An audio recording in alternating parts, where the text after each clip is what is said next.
Foreign trade and integration of market. Foreign trade मतलब दूसरी country से व्यापार करना और मार्केट का एक दूसरे से इंटरलिंक्ड होना। For long time foreign trade has been the main channel connecting countries. लंबे समय से सिर्फ ये व्यापार था जो कंट्रीज़ को कनेक्ट करता था। हिस्ट्री में भी अगर आप पढ़ें तो ट्रेड रूट्स था ना, इंडिया और साउथ एशिया को कनेक्ट करना, मार्केट्स ईस्ट और वेस्ट में, ओके। और जो रूट्स था, सिल्क रूट एक बहुत फेमस रूट है, अभी भी वहाँ से जाते हैं ना सिल्क रूट। सिल्क का वो होता था जहाँ से सिल्क प्रोडक्शन होता था और जहाँ पे सिल्क बेचा जाता था, वो पूरा रूट जो शिप्स फॉलो करते थे ना, उसको सिल्क रूट कहते थे। तो ये ऐसे ही उन रूट्स की बात कर रहा है, कह रहा है पहले मेन यही था। अब foreign trade creates an opportunity for the producers to reach beyond the domestic market.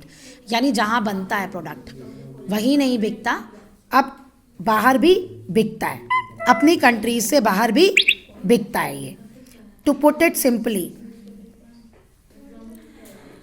producers can sell their produce not only in the market located within the country but can also compete in the market located in the other countries of the world।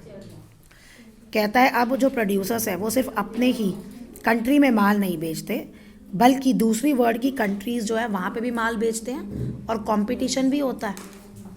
जब एक India में एक माल, आप मान लो कि एक ही तरह का एक कंपनी है बस जो शू मैन्युफैक्चर करती है, तो वो शू बेचेगी इंडिया में, लेकिन वो एक ही कंपनी है तो उसकी अपनी मनमानी चलेगी।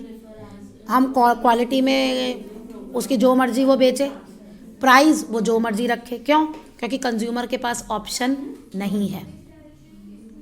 लेकिन जब ये दूसरी कोई कंपनी, जैसे ही मान लो कोई और कंपनी आ गई उसके कंपटीशन में, तो उसे प्राइस भी सोचना पड़ेगा और उसे क्वालिटी भी देनी पड़ेगी, नहीं तो लोग दूसरे जो आया मैन्युफैक्चरर उसके माल की तरफ मूव कर जाएंगे। तो ये वही कह रहा है यहाँ, फॉर अनदर कंट्री, अब दूसरी कंट्री में is one way of expanding the choice of good beyond what is domestically produced. जब ये फॉरेन ट्रेड होने लगा तो जहाँ डोमेस्टिक प्रोड्यूस होता था, जहाँ बिकता था, तो वहाँ के कंज्यूमर को और ऑप्शन भी मिलने लग गए। In general with the opening of trade, अब जैसे ट्रेड हुआ दूसरी कंट्रीज से, goods travel from one market to another. Goods एक जगह से दूसरी जगह जाने लगे, choice of good in the market rises. अब चॉइस कंज्यूमर के लिए ज़्यादा हो गई तो प्राइस भी मार्केट में क्या हो गया, इक्वल हो गया। तो जो प्रोड्यूसर्स थे in the two countries now closely compete against each other even though they are separated by thousands of mile. दूर दूर बैठे हैं, एक तो डोमेस्टिकली प्रोड्यूस कर रहा है और एक किसी दूसरी कंट्री से आ रहा है दूर से, लेकिन दोनों को कंपटीशन करना पड़ रहा है अपना सामान बेचने के लिए।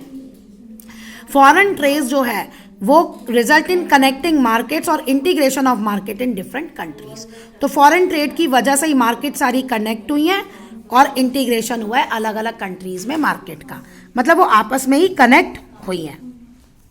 ओके, अब देखो पूरा रामायण की कथा करने के बाद ये क्वेश्चन पूछ रहा है व्हाट इज ग्लोबलाइजेशन, जो आपको पहले ही बताया गया कि मार्केट का कनेक्ट होना, सर्विसेज का, इंफॉर्मेशन का, पूरे वर्ल्ड का।